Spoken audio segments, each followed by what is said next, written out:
Esta historia desde principio a fin es bastante estremecedora. Una familia devastada por la enfermedad de uno de los padres, el abandono de uno de ellos, un secuestro que creó un sistema de notificación de menores de edad desaparecidos, el cual fue implementado en varios países desde 1996, y un desenlace que al conocerlo, sentirá repudio por aquel que abusando de su fuerza, acabó con la inocencia de una niña y la felicidad de una familia. Familia, bienvenidos una vez más al canal, me da mucho gusto tenerlos por acá. Yo soy Laura y antes de comenzar te quiero pedir que si aún no te has suscrito por favor no dudes en hacerlo y no te olvides de activar la campana de notificaciones para que te enteres en cuanto suba un video nuevo. Y ya sin más que decir, comenzamos. En los 90, la televisora local en Texas, WFAA, propuso una serie de entrevistas para llegar a aquellas amas de casa que posiblemente pasaban por una situación similar. En ellas documentaban casos de madres solteras que luchaban contra la pobreza, la falta de ayuda, así como problemas de violencia doméstica. Y en uno de ellos apareció Donna Norris, quien accedió a participar para que su historia motivara a otras mujeres. Según su relato, Donna tenía poco de haber terminado la secundaria cuando fue entrevistada, y contó que debido a su embarazo inesperado a los 19 años, fue obligada a abandonar sus estudios y también a irse a vivir con el padre de su bebé, cuyo nombre era Richard Hagerman, un hombre que había cumplido 36 años y cada que podía le hacía ver que no la quería. Donna tuvo a su bebé el 25 de noviembre de 1986, a quien llamó Amber Renee Hagerman, pero desde un principio Donna vio complicada una situación, que no recibía al 100% el apoyo de su pareja, y se complicó cuando le diagnosticaron una extraña enfermedad que en poco tiempo la dejó paralizada de la cintura para abajo. Asustada se aferró a Amber, pues la consideraba una bendición al haberla tenido tan joven, ya que también temía que no pudiera tener más hijos en un futuro. Sin embargo, su alegría creció 4 años después, cuando su segundo hijo, Ricky Hagerman, nació. Ella estaba muy bien con sus pequeños, pero en cuanto a su vida marital no le funcionaba nada bien. Por ello, Donna terminó separándose de Richard y se instaló temporalmente junto a sus hijos en un hogar de acogida. También contó que debido a la relación abusiva que llevaba con él, solicitó ayuda de los servicios sociales para poder subsistir. De esta manera, se convirtió en una imparable madre soltera que meses más tarde consiguió un trabajo para que sus hijos estudiaran y tuvieran mejores oportunidades. El grupo de realizadores que estuvo a cargo de las entrevistas se conmovieron de sus esfuerzos para progresar, e incluso se hicieron cercanos a Donna y a sus pequeños. Y no era para menos, ya que pasaban muchas horas con ellos, iban a los colegios de los niños, filmaban sus actividades hogareñas y los observaban interactuar. En la grabación se podía ver a los tres bastante plenos, pese a tantas vicisitudes, pero quien más sobresalía era Amber, que en aquel entonces cursaba el 3er grado en la escuela primaria Berry, y hacía gala de sus premios, jugaba con su hermano Ricky, y en algunas tomas se le vio bendiciendo los alimentos antes de cenar. Sus infinitas pecas, el denso flequillo y sus ojos azules llamaban mucho la atención. Además era tan agradable, que a los segundos de conocerla se ganaba la simpatía de las personas. Uno de sus sueños era convertirse en niña exploradora, un logro que estaba a punto de cumplir. Pero si había algo que le encantaba hacer, era montar su bicicleta de asiento rosa y ruedas blancas, actividad que cada tarde disfrutaba hacer junto a su hermano, quien la seguía a toda velocidad. Las cámaras estuvieron presentes por 2 meses y medio para captar hasta el más mínimo detalle, y cuando llegó el 25 de noviembre de 1995, decidieron apoyar a Donna para organizar una fiesta para Amber, que cumpliría 9 años. El equipo del canal ayudó a inflar los globos rosas, y la lente pudo captar a Amber alegre, y quedó encantada cuando abrió su regalo, unas sábanas de la película de Disney, Pocahontas. Todos estaban demasiado contentos y solo querían que su felicidad durara más. Pero nunca pasó por la cabeza de los presentes que ese sería el último cumpleaños que Amber festejaría con su familia, ya que ese documental no solo sería utilizado para que las mujeres que tenían vidas idénticas lo tomaran como una inspiración, sino también fue tomado por las autoridades como la vista previa, antes de su secuestro, un testimonio fidedigno y conmovedor que permitió entender cómo era la niña. Y es que cuando ocurrió la desaparición de Amber, los primeros testigos del caso fueron los integrantes del equipo del canal, WFAA. Habían registrado cada momento de la familia, y al conocer lo que le había ocurrido se preocuparon por la pequeña, pues le habían tomado cariño y solo pedían que estuviera bien.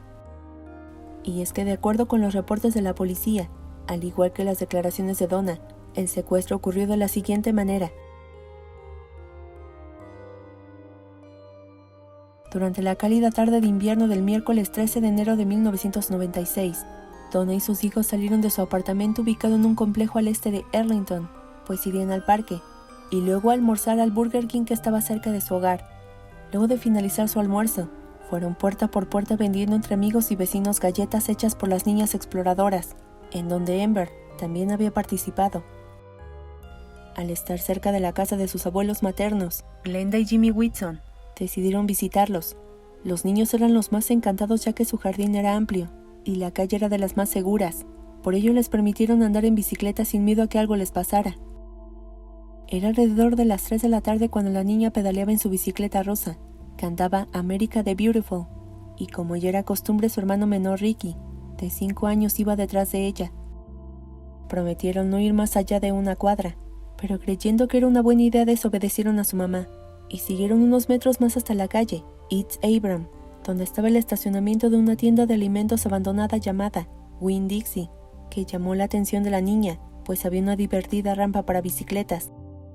Unos minutos después de llegar, Ricky le dijo a Amber que quería volver a la casa, no quería que su madre se disgustara con ellos, pero la niña la estaba pasando tan bien que prefirió quedarse. Ricky se marchó, y Amber permaneció por algunos minutos pedaleando en círculos con la bicicleta que tanto amaba.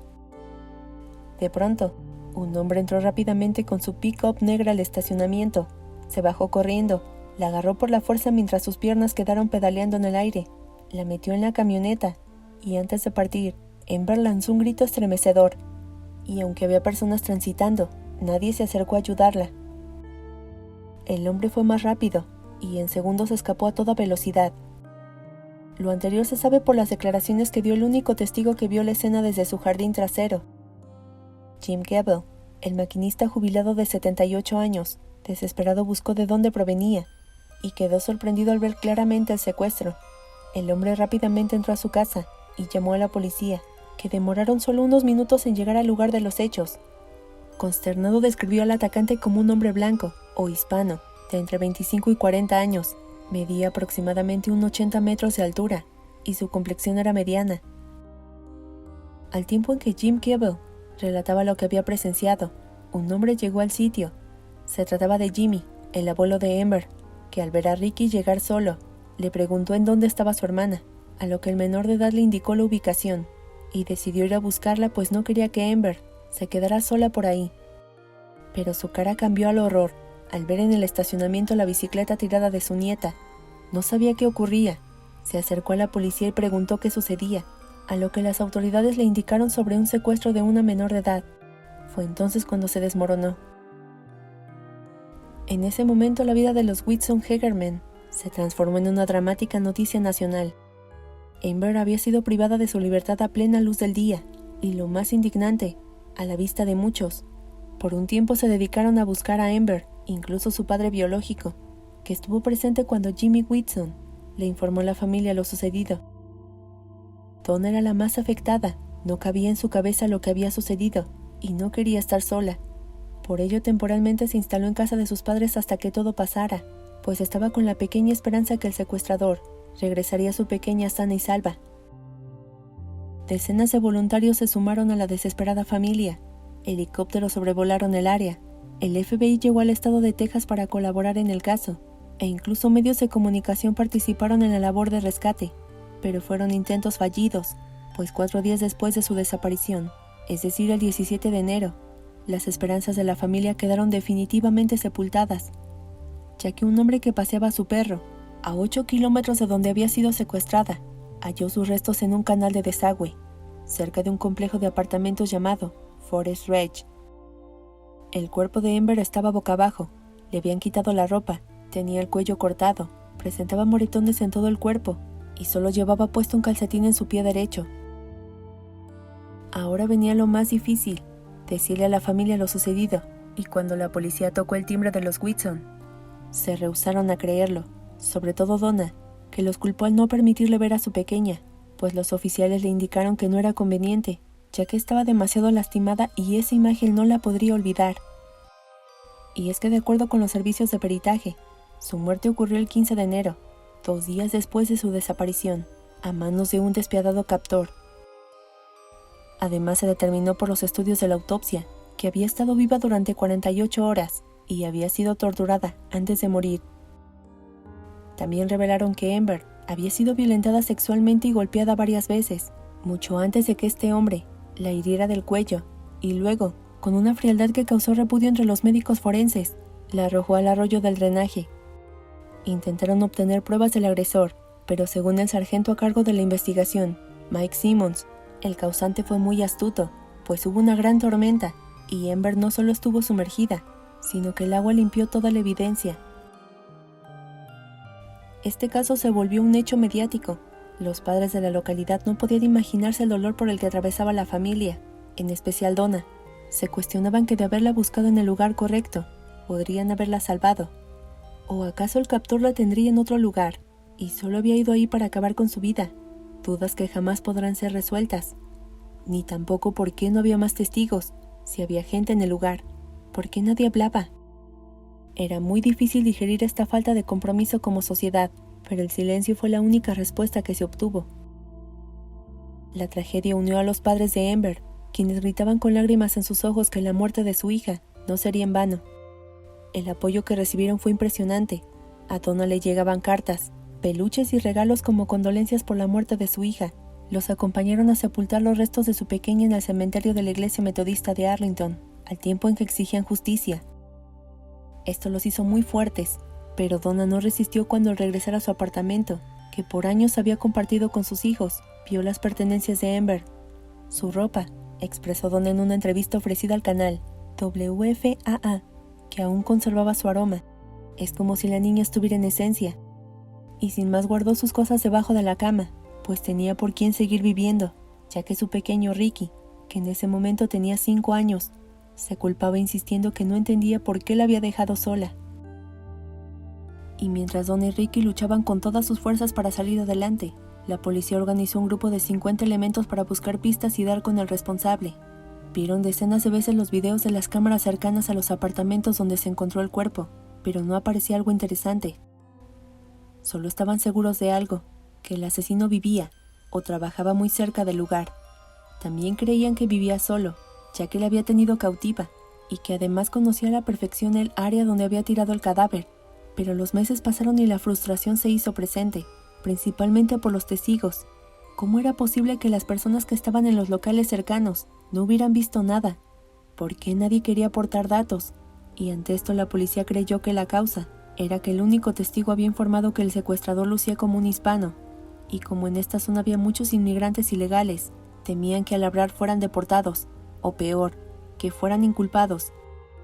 Por eso se vieron en la necesidad de ofrecer una recompensa de $75,000, con la firme promesa que no serían devueltos a sus países de origen. Aún así nadie se presentó. Desesperada ante este silencio, Donna decidió escribirle al asesino para preguntarle por qué había lastimado y matado a su hija. Tenía esperanzas de que el culpable le respondiera luego de leer su carta a los medios de comunicación, pero de nuevo ese silencio atormentante se hizo presente. Donna acudió a la ceremonia de graduación de las niñas exploradoras, el mayor logro que más le interesaba a la niña de 9 años.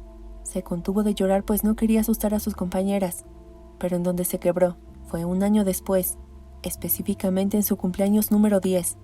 La familia lo festejó como si estuviera presente.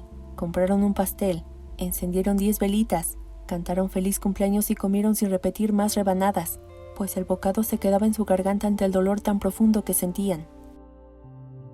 Pero su sentir lo hicieron a un lado para dedicarse de tiempo completo a exigir a las autoridades que las sanciones se hicieran más duras para secuestradores y violadores, por lo que abandonaron sus empleos y viajaron por distintos estados para encontrarse con congresistas, 2 de ellos Martin Frost y Mark Glass, cuya hija de 12 años había sido asesinada luego de ser secuestrada de su propio dormitorio, en octubre de 1993.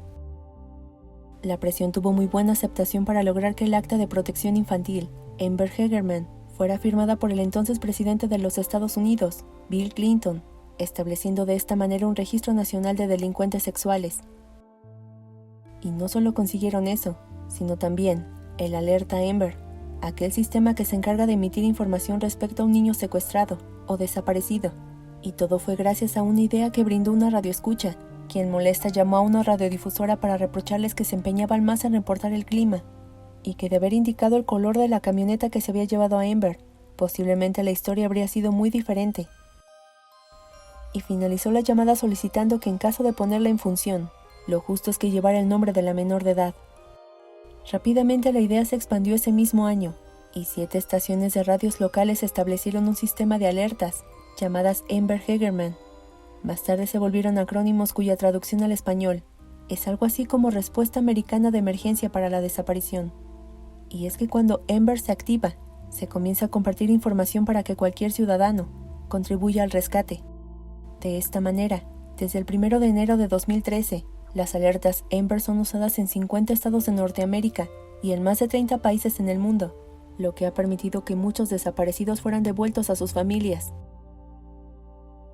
Sus padres se sienten tranquilos por esto, pero están molestos que tuvo que pasar una tragedia para que las autoridades hicieran algo al respecto. Y hasta ahora, continúan recibiendo llamadas anónimas de personas que no dan mayor información de la que ya se conoce del caso Amber. El documental Tras Amber se dio a conocer en la televisión en enero de 1997 y es bastante doloroso, pues no es posible que el culpable posiblemente esté en las calles haciéndose pasar como un buen vecino, un excelente padre de familia o un ciudadano respetuoso, lo que llega a aterrar a las personas que conocen esta historia, pues ruegan que nunca más vuelva a suceder.